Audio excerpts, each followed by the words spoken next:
You know, one of the hardest things to do is to walk away from a situation that's just okay. That's fine, it's doable, livable. There's an idea that the enemy of great isn't its inverse.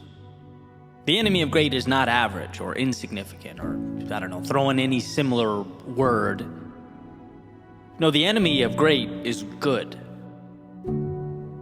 Why? Because it's incredibly easy to rationalize good. It's incredibly easy to sit back and tell yourself, hey, things aren't currently broken, so why touch them?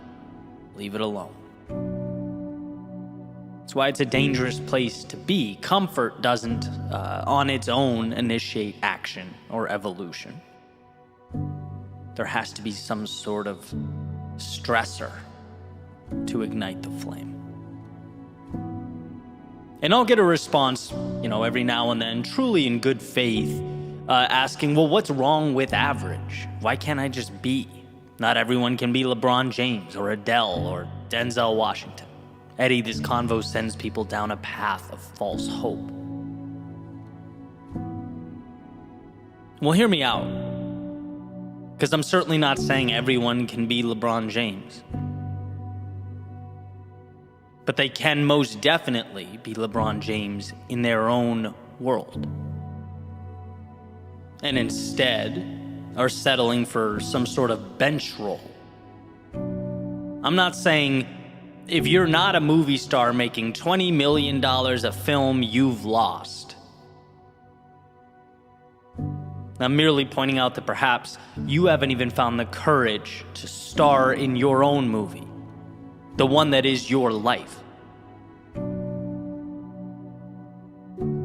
And I can't speak for every human being on the planet here, but I most certainly can speak for myself. The easiest thing for me, the temptation I always find myself grappling with, is the temptation to stay where I am.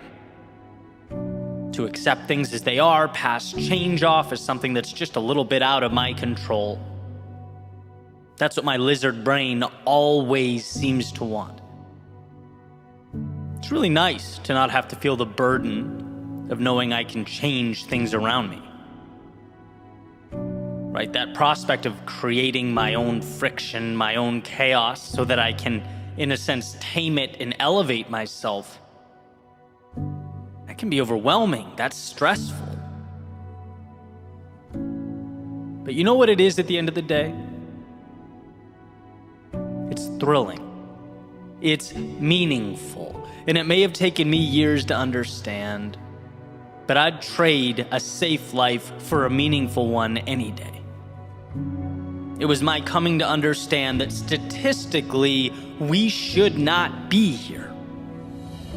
The odds are so small that you're alive listening to this, that the word improbability doesn't do it justice. It's a miracle in every sense of the word. And so, what do we do about that? How do you explain a feeling? How do you explain the cost of not going? Of fewer sunrises, less laughter, untapped creativity, unwalked paths, journeys never started? You can't. Which is why you have to go. Good is not detrimental because it's insufficient. It's detrimental because it gives you just enough to make stepping out into the world feel illogical. It's a warm blanket keeping you comfortable enough to forfeit that feeling you truly crave. And I hope it's clear, my take in this is not that we aren't enough. It's that we have to be reminded that our biological compass points towards survival. And survival is a game of stagnation.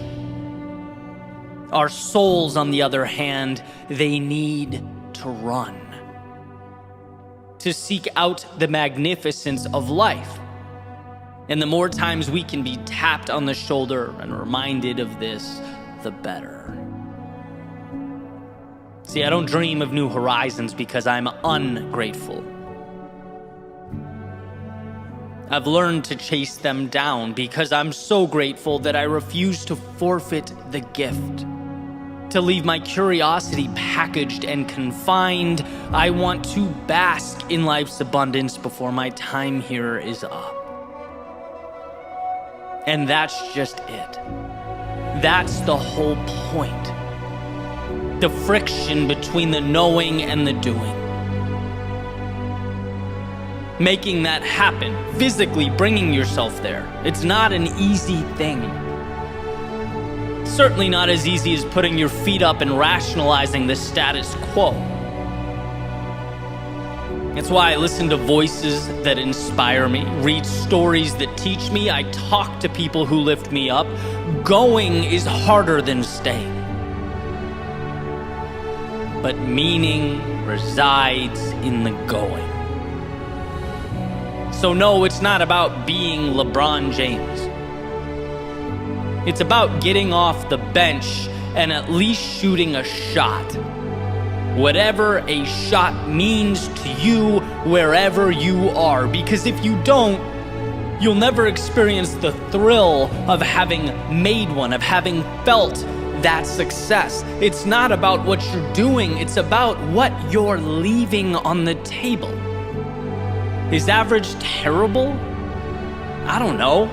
Is a Ferrari never taken out of its garage terrible? Not really, it's still a Ferrari, but it won't experience the very thing that Ferrari was designed to experience. Again, how do you quantify that?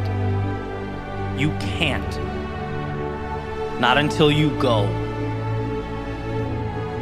So here's the stepping out of whatever the present definition of normalcy is in your world. Maybe not frantically changing the world around you, but certainly questioning the good, questioning yourself, questioning the road you're on. Has the routine overshadowed the reason you put the routine into place? Has the way things are come to outweigh the way you'd like them to be? Has good become a distraction, misdirecting you away from both life's brilliance and your own?